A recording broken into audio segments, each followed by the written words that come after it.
Hello po mga ate at kuya, ang ating gala for the night is ay ang Drug Restaurant and Coffee.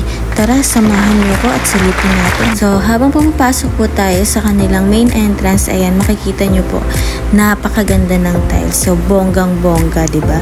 At ito po ay may elevator. So pag akyat niyo po sa 4th floor, makikita nyo po ang kanilang terrace. Ayan, so talaga namang napaka-relaxing ng itsura. Talagang after work po, pwede nyo pong ayain ang inyong barkada, family, lovers. So pwede po kayong kumain dito or magkape or mag-shake, lalong-lalo na mainit po ang panahon ngayon dito sa Saudi Arabia. Talagang mas pinaganda at pinalaki ang bagong Drug Restaurant Coffee ngayon. Wow! Po ang loob ng Drug Restaurant Coffee.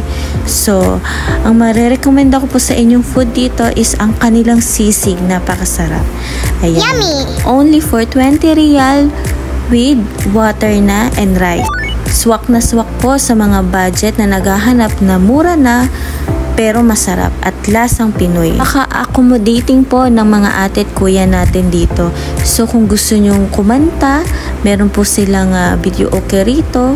Wow. Every Thursday and Friday po, meron po silang live band. So kung gusto nyo po makapanood ng live band kasama ng inyong barkada, so pwede po dito. Tara at dali nyo na po ang inyong barkada, loved ones and family. Perfect na perfect po for any occasion.